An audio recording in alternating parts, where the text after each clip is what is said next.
welcome to Clove Room. My name is Cam, and I am a non-binary transfem content creator that loves to talk about the beauty space. I love doing videos like this where I get to share my opinion on what's happening in the beauty community and different things I notice, but I also love talking about products, maybe potentially reviewing products, discussing pop culture, all of that good stuff. So if any of that sounds good to you, I would love to have you as a subscriber. And I know it has been a while since I posted a video. I actually was ready to get on a roll. I had a whole new beauty releases filmed and my MacBook broke. So I had no technology on which to edit, which was a really big problem because I don't know how to post a video without editing it. I also just started a new job. It's been probably a month, maybe 5 or 6 weeks now. So I'm kind of getting more settled into that, learning my schedule and what time I will probably have to film. And I finally, okay, thanks squirrel. I finally just decided I'm going to try to edit on my iPad Pro for the time being. So if that ends up working, you will see this video. And if it doesn't, then you won't. If a YouTuber films a video but no one ever sees it, did they film a video? You know, parallel to the tree forest, people hearing the tree falling. Anyways, but yeah, I'm delighted to hopefully be back.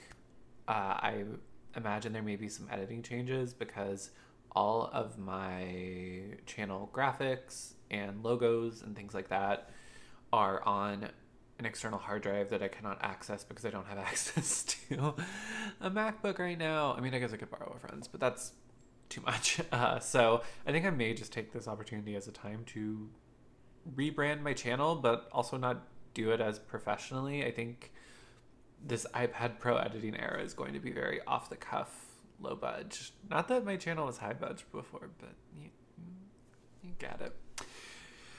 So anyway, so today, as the title and or thumbnail hopefully communicated effectively to you, I'm going to be offering my unpopular beauty opinions. Now, this is a video that is tale as old as time, video ideas old as rhyme in the YouTube beauty space. But if you haven't seen one before and I happen to be your first, there are ghosts in this house, I swear. In this video, I'm going to be offering opinions I have that I think or I view as potentially being unpopular among the beauty community at large. I will say a lot of unpopular beauty opinion videos that I have watched from more popular, higher subscriber count YouTubers have pretty popular opinions on them. Like, I don't consider, I'm not into short form content or brands are running out of ideas on what to release. Like, that's not really an unpopular opinion. That's a very popular opinion. Sometimes drugstore is better than high-end, and it's just very not actually unpopular. And I want someone to swing at me because of these opinions.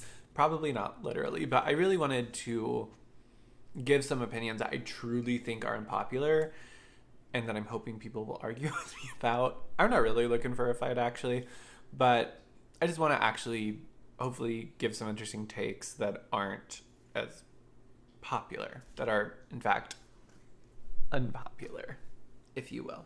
And I hope you will. So, yeah, that's the video. I think I have four main unpopular opinions, and then we're going to do a lightning round with no context at the end, which I'm sure will go incredibly well for me. So my first unpopular opinion, and I do think this is pretty unpopular, is that I think limited edition releases are not only okay, but I really enjoy when a brand regularly does limited edition releases.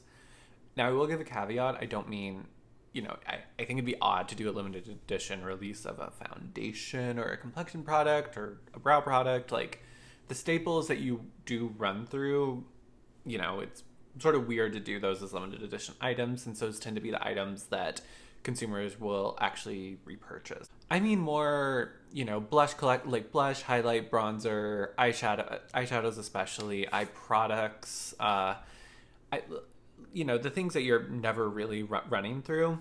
I think releasing something in a limited run gives a brand a chance to experiment maybe with color, with formula, gauge their audience interest in a certain product, and just take risks that you can't take when you are committing to 4 or 5 years of shelf space or online retail space. But even if it's online, it has to have warehouse space and all that. There's just more of a commitment, I imagine. I've never been professionally in the cosmetics business at all, but I just imagine it is a lot easier to do. It's a lot less of a risk to do something in a limited run than commit to having it as a permanent part of your range. It just really irks me that so many people in the online beauty space, when something is limited edition, they act like the product has a self-destruct button or like will just spontaneously combust at a certain time. I think this sort of community-wide hatred for limited edition items, it illustrates how we always feel like we should have access, that we are deserving of being able to buy things new whenever we want, of things being able to be plucked from the shelves whenever we want, instead of, just appreciating that we're going to have this blush or eyeshadow palette for only a couple years or 3 or 4 years, and there won't be a chance to purchase it again. I actually think it's a lot healthier of an attitude to be able to, as I say, let go and let God, whoever God or gods are to you. But let go of the fear that you can't get an exact experience on demand for the rest of your life. It's okay that some things are limited, that some things aren't immortal or ever replenishing. And I think it actually clears up your mind and how you view purchasing. Use up that perfect blush that you only touch for special events because Dior or Chanel or, I don't know, Wet n Wild doesn't sell the blush anymore. Just use it up. Like, what's the worst that can happen? Also, as somebody who's doing a project pan right now, you wouldn't know it from my channel, but I am doing a project pan right now. You have more time with that product than you think, especially if it's powder. And yes, maybe in your mind, you will never be able to perfectly replicate a shade or a product packaging experience, but that's fine. Just, love when you did have that thing. Although, again, with the rate of beauty releases and how much brands are putting out, you'll get new experiences, better formulas, different packaging, sensorial experiences, and it'll be okay. And I think I'm verging into slightly less unpopular opinion right now, but I get so irked by how influencers treat limited edition items truly as if they are radioactive once they are not actively on the market anymore. Once you can't, let's be honest, affiliate link it anymore. Like, I feel like I have seen all tea, all shade, all offense. I have seen so many declutters where an influencer will hold up a blush. This is a remote, but they'll be like, this limited edition Dior blush has supported me more than my husband ever did. It was with me when I gave birth to my first 2 children, when my husband wouldn't leave work. It supported me in ways my family never could. It's understood me in ways my deepest friends never will. And it's a perfect shade, perfect packaging, not at all expired. I can probably use it for a few more years and it will still great payoff. But even if I can't, I would love to keep it around just because of the emotional and aesthetic pleasure it gives me. But it's limited edition. Y'all can't buy it anymore. Declutter. I'm like, well, if you love the blush, just keep it. Why does it matter if I can get it? And then it's like, oh, because you can't affiliate link it anymore. Which I understand, and it's totally cool that a lot of influencers base a lot of their income on, still holding this remote. It's really cool that a lot of influencers base and project a lot of their income based off of affiliate links. I'm totally comfortable with that. I try to use affiliate links when I can, but it's just less interest. It's honestly, I think it lessens the viewing experience because it's like, oh, and I know that influencing is a business and it's a lot of people's livelihoods, but I think to be a successful beauty influencer, at least one that I enjoy watching, you have to still like the makeup instead of just being a sales associate for the makeup. And when it, there's just, on so many influencers, there's just a very clear sign of when beauty stops being something they love and starts being something that is just to make them money. And that turn usually coincides with them only pushing and using products that they can actively affiliate link. So, okay, now I've ranted about affiliate links, which wasn't really the point of this. My overall point is that makeup should be used. It's okay if it's temporary. And I don't know, it just makes me kind of uncomfortable that people get, like, after people have already bought limited edition items, they feel guilty or they don't want them in their collection anymore because they're not available for repurchase, because it's almost giving into the fact that there must be an element of consumerism and consumption in beauty. You know what I mean? There has to be an element of being able to purchase an item to make using the item fun. And I think that's just kind of a toxic ideology around beauty. I don't know. So I'm all for a limited edition.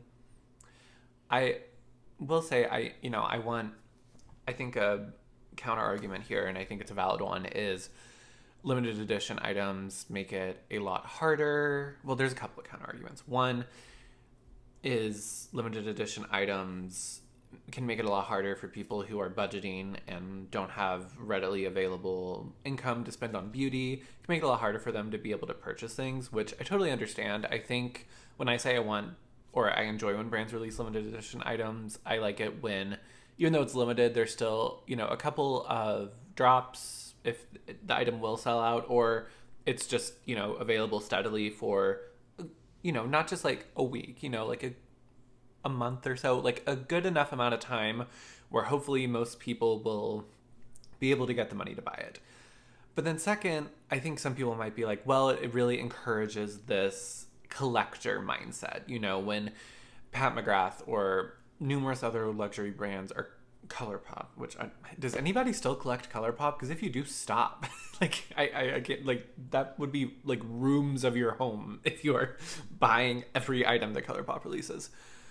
But basically, that limited edition releases, especially constant ones, really encourage over-consumerism via collectors. And to that I say, stop collecting everything. You can still have a really robust, beautiful collection of makeup, and you don't have to buy anything. And what's great about it is if you're like, no, I have to buy everything Pat McGrath releases, or I have to get everything Natasha Denona releases. The minute you miss an item, you no longer have to get everything. You know what I mean? Just, don't buy one lipstick. Because you see it in YouTube videos of, I buy everything Pat McGrath releases, so I had to buy this lipstick, even though it's an orange and I hate orange lipstick. Don't buy the orange lipstick. And then you can just be a Pat McGrath collector that only buys items that you actually enjoy. That is so much more fun than buying everything. So, I would say it doesn't encourage a collective or an over-consumerist collector's mindset if you refuse to be the if you refuse to be the over-consumer / collector. Does that make sense? I think that makes sense. So, in summary, I'm all for limited edition collections. I don't think items need to be around forever. I think it's okay. All right, next unpopular opinion is that there is no such thing as an unbiased beauty review. Long ago, in the dawn of beauty YouTube. That's actually a lie, not really the dawn of beauty YouTube. But back when I started watching beauty YouTube, which is when I consider it starting. JK.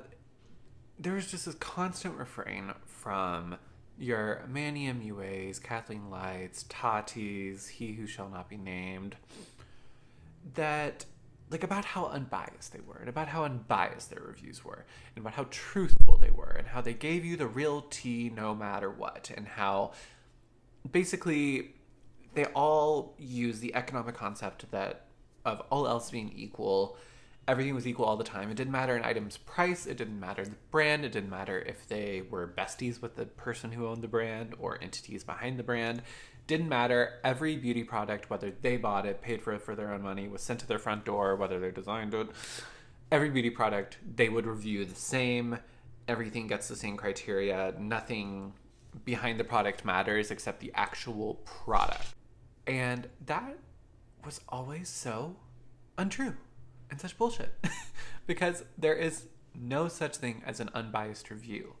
If you, in my opinion, actually, the only way to give a truthful and honest and ethical review on beauty YouTube is to explicitly name your biases. Not say I don't have any, because that literally cannot be true as a human being, and even AI, since humans design it, have biases, unfortunately. You have to be honest and say, I have this bias. Whether that is, I just got dinner with the brand owner last night and she gave me a walkthrough of all the products and I think she's wonderful. She bought me Olive Garden. We're besties now. We Marco Polo or whatever that app is that people use. To say all of that, or to imply all of that in a review, but then be like, but don't worry, I'm unbiased. I'm going to give you the real tea no matter what. Simply untrue. If you have a personal connection with somebody behind a brand or a financial incentive to say good things about the product, as so many people used to, and some people do less now, but it still very much exists, especially on the talk. It just doesn't matter how unbiased, even if you believe it yourself, you're like, I do give unbiased reviews, it doesn't matter my relation with the brand. It absolutely does, because even if you are saying a product is bad, the way you say a product is bad differs. An example I have is Kathleen Lights, who I still like Kathleen, but I don't watch her channel as much as I used to. But she used to be, and I don't think really is, she used to be heavily affiliated with ColourPop, whether that was codes or I think she did like, I don't know, close to 17,000 collabs with ColourPop. She's very much part of the brand, a key player in the brand. Before they really, really leaned heavy on IP collab, she was like their main influencer collab. And she would give negative reviews to ColourPop products. And, this would be an example of how unbiased she was. And people in the comments would be like, oh my God, it's so crazy that you make all this money on ColourPop and you have all these releases with them, but you still give them bad reviews, unbiased queen. But the way she did it would be much different than a way she would give a negative review to another product from a brand she didn't know. Which again, I'm actually not saying that's bad. Everyone has biases. My problem is not having bias. My problem is not acknowledging and disclosing your bias or level of bias. So, or just, acknowledging it, saying, hey, I'm going to review this new ColourPop collection, but I've had 16,532 collabs with them. Their communications team were the bridesmaids in my wedding. I'm making things up now. But, just like very personal details. You have to say that and say, take this review with somewhat of a grain of salt, because I am really close with the people who founded this brand. Because Kathleen, even when she would, give bad reviews of ColourPop products, it would be like, but ColourPop's an amazing brand. Everything's so affordable. I like 99% of what they release. Oh my God, they're so incredible. Have you tried their eyeshadows? They're amazing. I just don't like the eyeliner. But everything else is amazing. That's a different bad review than you're giving to a brand where you don't have that personal and financial relationship with. Also, my neighbor is playing this sort of music that I can hear. I hope you cannot hear it. If you can, I'm sorry. But again, it's not that, if you know brands and you're well connected in the beauty industry, that you can't review products. You just have to understand that you might not even be aware of all the bias and how differently you're talking about a brand that you know versus a brand you don't know. And just say that, just disclose at the beginning of the video, hey, I'm going to give a review of this beauty brand's eyeshadow palette. While I'm going to do my best to be honest and offer, the cleanest opinions. That's a weird way of saying it, but not the cleanest opinions. There's got to be a better way of saying that. Well, I'm going to try to give you my most unfiltered thoughts. I do just want to say, I know the brand owner, we text regularly. I think they're an incredible person. I love that they're in beauty. I think they make beauty better. And I was sent this product for free. And I also received samples from the lab while they were making it. So this isn't going to be a typical review. You just have to acknowledge how attached you are to it and not just be like, oh, but don't worry, I'm going to give you the tea either way. I mean, I think one of the biggest examples of this was Morphe back in the day. People, again, like the man MUAs and He Who Shall Not Be Named, would be very much like, I give you the tea no matter what, blah, blah, blah. But not acknowledge that they were developing brands with Morphe or making insane money off of their Morphe codes, blah, blah, blah, blah, blah. So if you want to be an honest beauty YouTuber, it's not about being unbiased. It's about acknowledging the biases that you have. My next unpopular opinion is somewhat related to the limited edition opinion, but so I almost grouped them together, but then I was like, no, I think they deserve their own time. I think it is perfectly fine and actually, I would say, makes total sense for brands to reformulate popular items. Someone just like threw something at me from outside and yelled something about a Makeup Forever powder. Happens a lot with larger brands, is that every few years they update their formulas. Like I think Makeup Forever is a major example. I'm trying to think of other brands that do this a lot.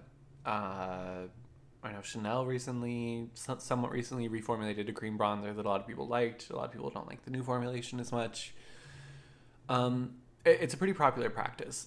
Brands take items, especially ones that have kind of household names, and they update them, whether that is an updated packaging, updated branding, updated ingredients. I think that's something that we're seeing a lot lately, is that brands are making, are kind of giving into the clean beauty, which I'm not a big clean beauty person, but, making powders talc free, removing silicones and things like that. And there's a total argument that that's all bullshit and affects such a small amount of people and is giving in to a Hulu documentary. Fair. I totally understand that. And I'm not necessarily saying that reformulations are always better. I'm just saying I think progress is okay. And this kind of goes back to a kernel of a thought I had in my limited edition thing of change being okay, things not being the same at Sephora after 10 years, I think is perfectly fine. I'm going to expose myself a bit here, but I am a Disney adult. Someone else just threw an apple at me. I am a Disney adult, and you can be annoyed at me, it's fine. I try not to be annoying about it. But one of the things I love about the parks, and Walt Disney is, problematic as old white men from his era come, but one of the things I really appreciate when he founded Disneyland was he was very adamant that Disneyland was never going to be finished because things should always change. And Disney is really great about updating rides, changing things, not because, sometimes because there's audience demand of this not working or people not enjoying this, but sometimes just because we want to make it better. And even though this ride or attraction or land, whatnot, is really popular, we know we can do it better. And we know there's technology and ideas within our company that we think will elevate this. And even if something is popular, that doesn't mean we can't continue to elevate and make ourselves better. And I really love that. I love change. I know a lot of people don't. My partner, for example. A lot of people really like things to stay the same forever. I love change. One of the most annoying expressions in the English language is, if it ain't broke, don't fix it. I think that's so silly because, if it's like a small stakes thing, sure. But what are we doing here on Earth, if not improving things, making things better, changing shit just for the hell of it, everything would be pretty boring. I don't know. Why not change everything all the time? I think it's fine. All right, that was a little too zoomed out. But beauty is constantly evolving, not just social media trends, but ingredients, what we know about ingredients, some conspiracy theorists, clean beauty women say about ingredients. Technology, pricing, access to ingredients, things change constantly. Even our environment and health changes beauty. Think about how COVID affected beauty trends. To my last larger unpopular opinion I'm going to talk about before our little lightning round is, and I hope I can express this well. I don't know if I've expressed any of my other unpopular opinions well, but the problem with the beauty space isn't individual influencers, it's the market and market regulations. And I'm going to put on I have a graduate degree in public policy from one Duke University. And I don't really use it, but I'm going to use it right now. The way to... So basically, after doing this degree and taking, behavioral science and human-centered design, things like that, along with traditional policy classes, the one thing I know is that human beings behave as they are incentivized to behave. And the way to change behavior is societal and structural incentives, in my eyes and, experts' eyes. And I think of this in terms of beauty, and the example I'll give is mascaragate. If you have not heard about mascaragate, which I'm sure you have if you're watching this video, Michaela, who is, I don't even know her last name, she's like Madonna. She is, I would say, the most popular beauty influencer on TikTok. If not that, then top 10 easily. She had this scandal where she was doing an ad that was very softly disclosed on TikTok for L'Oreal for a new mascara. She clearly used false lashes in the TikTok and did not say or disclose, and I don't think ever admitted she was using false lashes in the ad, and there was much rage. And there was a lot of discussion about how Michaela is what is wrong with the beauty industry, how influencers always do this, forget where they come from, they lie, there's a lot of outrage from other influencers on how this makes their lives harder and how this makes people trust them less, blah, blah, blah. And I'm not saying all of those are bad points. And I'm certainly not defending what Michaela did. What Michaela did was wrong. I think it was not ethical. I'm not the biggest fan of Michaela, to be frank. I don't hate her by any means, though. I just have not... Side note, I think... how do I say this in a nice way? I don't know if I can. I think it's interesting that people got so mad at her for using false lashes when she's trying to demonstrate a mascara, when I don't think she's ever done a video without a filter. And in my eyes, if you're talking about complexion, as she often is, and you're using heavy, heavy blurring filters, that's the same as using false lashes to advertise a mascara. Anyway, but people were very, very upset at Michaela. Not really at L'Oreal, the giant company that enabled this, but Michaela. And what I heard time and time again is, this is what happens when influencers get big. This is always what they do. They start off small, they start off really humble, but then the money blinds them and then they start to act so horrible and unethical. And again, there's probably kernels of truth in that. But I had such an issue with the way the conversation was happening because the blame was being placed on individuals, as if individuals that make it big in beauty influencing are sort of these pre-selected assholes that will eventually reveal their asshole characteristics. And that might be true, and maybe I'm wrong, but in my eyes, the problem isn't the individual influencers. The problem is what they are incentivized to do in the United States when it comes to social media marketing. Social media marketing and internet influencing, whatever you want to call it, is so heavily underregulated. And I know it's more interesting for drama channels to be like, Michaela is a bitch and she's selfish and she's terrible, than it is to be like, the FTC horrifically underutilizes standard market regulations when it comes to influencers. But that's the truth in my eyes. The problem isn't Michaela. And again, I'm not saying Michaela isn't guilty or whatever in this situation, but if we actually want to solve the problem, it's not, because I think a lot of people are like, here's actually influencers you can trust. And again, the emphasis being on that Michaela is a bad person and bad people wouldn't, and if we have good influencers, then this type of thing won't happen. And I just think that's wrong. If you are getting the kind of money that Michaela is getting, I mean, allegedly, reportedly, caveat, but I've heard probably around 6 figures for a TikTok ad. I'm guessing especially if you're a L'Oreal. You are incentivized to lie. And it was interesting. I was watching another influencer talked about this, and she was like, and I know 100,000, because she was kind of taking the 100,000 figure and running with it, which I am too. So we'll say, ballpark, if you're making ballpark around $100,000 on just one TikTok ad, I know that seems like a lot of money, but like, that's a cheap price to pay for your reputation. And I like this person, but I was like, what are you talking about? I would totally give $100,000 for my reputation. Are you kidding me? That is like years and years of salary, like for the job I'm working right now. Like, of course I'd give up my reputation for $100,000. Like, and that's the thing. Again, from what I said earlier, human beings exhibit behaviors based on what they are incentivized to do. And right now, since there's technically, I think there's guidelines for influencer marketing, but there's really not much in ways of guidelines in the United States for influencer marketing. So if you want to get the big contracts and you want to get the big deals, you are incentivized to lie. You're incentivized to very softly disclose. On that TikTok, maybe I missed it, but there wasn't really an official marker of saying it was an ad. I don't think she said it was an ad in the course of the video.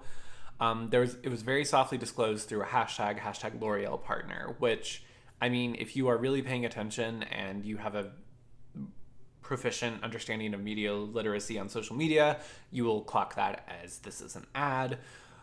But so many people don't, or so many people just aren't even looking for that when they're watching content. And if the FTC actually put their foot down and incentivize people to follow standard common sense regulations when it came to social media advertising, like not being able to use a different product to show the primary product that's being advertised use, like showing false lashes for mascara, having very clear and standardized ways that we disclose.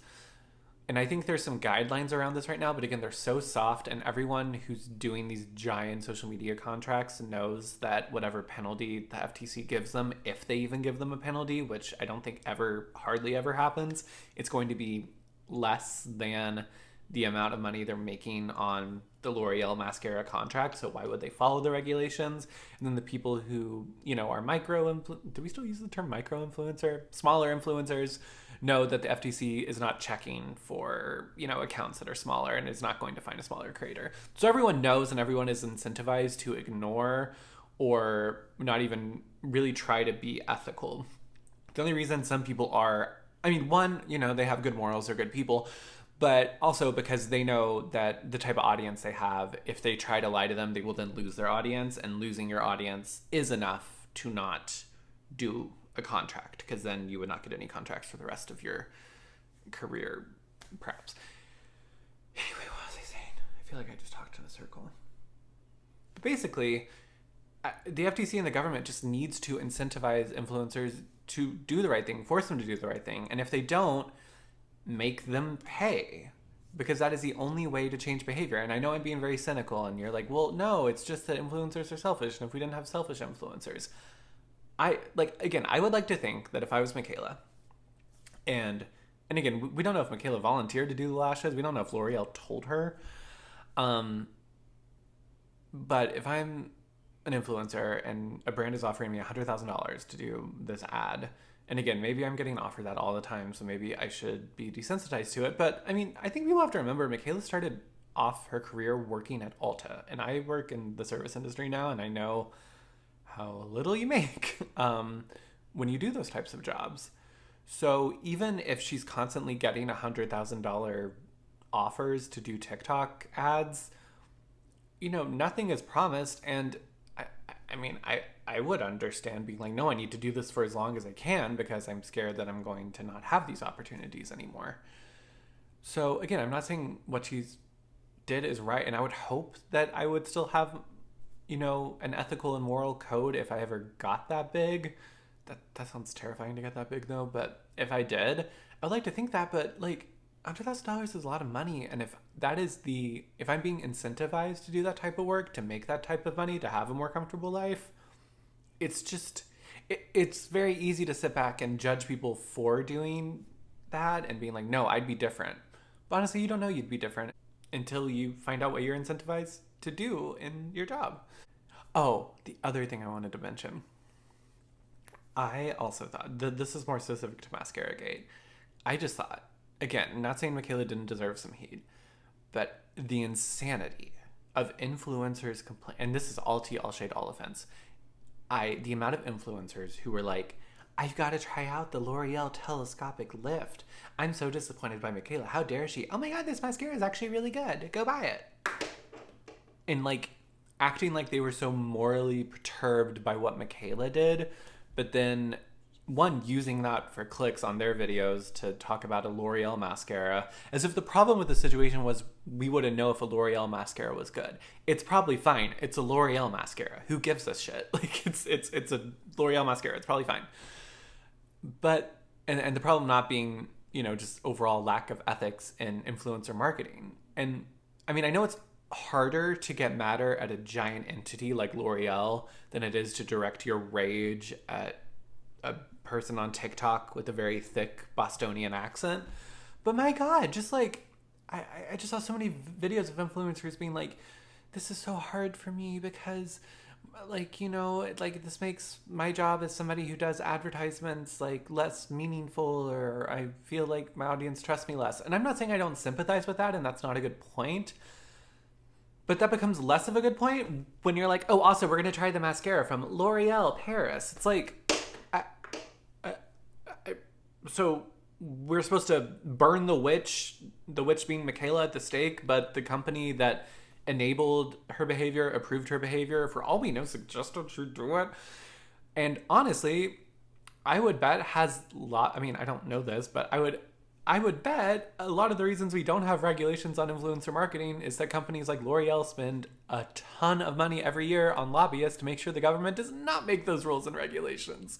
So I just cannot believe sometimes how, especially big brands, it's interesting because smaller brands, when there's a face to get mad at, this is the face that we're getting mad at, when there's a face to get mad at, people are willing to get mad. But when it is a ginormous brand like a L'Oreal or Estee Lauder or whatever, it's just like, well, we don't really have a face to get mad at, so I guess you're good. I guess we won't get mad at you.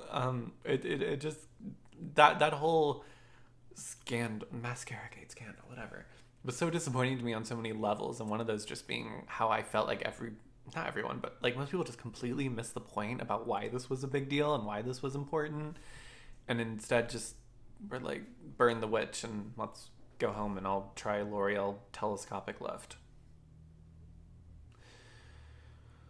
All right, I just ranted for a while on that one. All right, so now here's a lightning round of unpopular opinions. I will not be having any context attached to these, so I feel like I'm going to be misunderstood on all of them, but let's go. 1. Sephora is a better shopping experience than Ulta. I don't care about coupons. I don't care about how much better deals. It is nice that Ulta has more of or just a drugstore section at all, but Sephora is so much better than Ulta. 2. Free shipping minimums are a trap and are terrible for our consumerist habits. In my eyes, free shipping minimums don't actually save you any money. I would bet they have cost all of us much more money, and I think we'd all make smarter purchasing decisions if the cost of shipping a product across the country was accurately put into the price of items we were buying online. 3. If you refer to lip products as lippies, I assume you're about to try to sell me on an MLM. 4. Bottom lash mascara can get real eerie real fast. 5. TikTok ads are the new scene on TV ads. They are nearly always full of exaggerations and lies.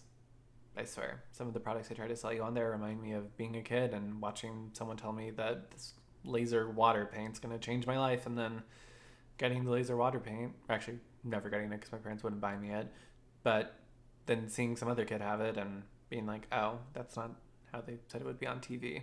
I'm guessing that's how a lot of those change your life TikTok products are. And 6, what does cosmetically elegant mean?